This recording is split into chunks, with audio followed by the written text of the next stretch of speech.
नमस्कार दोस्तों, कैसे हैं आप लोग। आशा है अच्छे होंगे और अपने अपने घरों में खुश होंगे। दोस्तों, आज की कहानी है खूबसूरत बहाना। बैंक में मेरी छवि एक शर्मीले स्वभाव वाले अफसर की थी। अपने केबिन में एकांत में अकाउंट के आंकड़ों में उलझे रहना ही मुझे भाता था। घर में भी कम बोलता था। मेरी अंतर्मुखी प्रवृत्ति देखकर भाभी अक्सर कहती थी, देवर जी ऐसे अकेले अकेले मौनी बाबा बनकर रहोगे तो कौन तुम्हें अपनी लड़की देगा। सन्यासी बनने का इरादा है क्या। मैं भी हर बार की तरह हंसकर यही कहता, क्या करूं भाभी, लड़कियों के सामने बड़ा ही संकोच होता है। कुछ दिन बाद दिवाली थी। भैया भाभी ने मुझे दीदी को लाने के लिए ससुराल भेज दिया। दीदी की ससुराल में काफ़ी आवभगत हुई।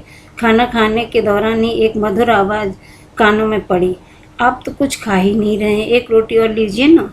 मैंने देखा तो दीदी की ननद मानिदी होले होले मुस्करा रही थी। उसकी सौम्य मुस्कुराहट में न जाने क्या बात थी कि मैं उसे देखता ही रह गया।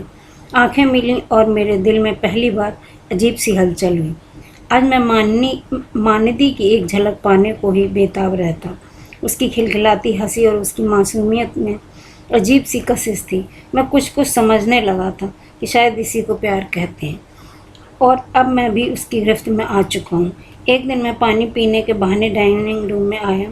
मानिदी फिल्मी पत्रिका पढ़ते पढ़ते कुछ गुनगुना रही थी। होश वालों को खबर क्या, बेखुदी क्या चीज़ है, इस कीजिए फिर समझिए ज़िंदगी क्या चीज़ है। दीदी ने उसे छेड़ा, मेरा भाई है ही इतना प्यारा कि उसे देखकर लड़कियां अपने ही होश खो ही बैठती हैं। बस थोड़ा शर्मीला है, इसे इस करना सिखाना पड़ेगा। धत भाभी, कहते हुए शर्माकर वह भागी और सीधे आकर मुझसे ही टकरा गई। फिर आंखें चार हुईं और उसके गालों पर हया की सुर्खियां उतर आईं। वो फिर भागी। मैं हिरणी सी भागती मानंदी को देखता ही रह गया। उसकी चंचलता, चपलता और अल्हड़पन पर मैं मर मिटा। इतने में दीदी ने बताया, कल मुंबई की टिकट कन्फर्म हो गई है। यह सुनकर मैं जैसे ही आसमान से सीधे ज़मीन पर गिर पड़ा। मेरे होश ठिकाने आ गए थे। मानंदी ने उदास होकर दीदी से पूछा, भाभी कल आप चली जाएंगी। पर ना जाने मुझे क्यों ऐसा लगा जैसे उसे मेरा विरह सता रहा है। मुझे रात भर नींद नहीं आई। करवट बदलते बदलते ना जाने कब सुबह हो गई।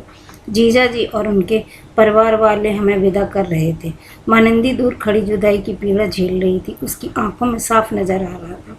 रास्ते में दीदी ने जाने क्यों अचानक पूछ, मानंदी के बारे में क्या ख्याल है। मैं चुप ही रहा। शायद दीदी को हमारे मौन प्रेम की भनक लग चुकी थी। घर पहुंचकर भैया ने दीदी से पूछा, सफ़र कैसा रहा। दीदी ने मुस्कुरा कर कहा, प्रदीप से ही पूछ लो।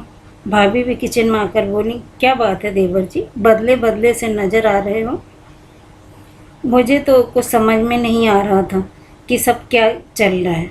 कुछ समझ पाता इससे पहले ही दीदी ने तपाक से जवाब दिया, बात ही कुछ ऐसी है, प्रोजेक्ट मानंदी सफल रहा। भैया भी फ़ौरन बोले, तो बात चलाई जाए।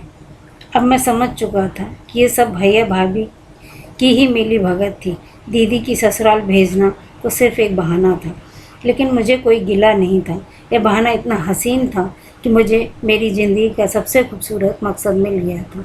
मेरा पहला प्यार, मेरी प्यारी मानंदी, जो कुछ ही दिनों में मेरी जीवन संगिनी भी बनने वाली थी।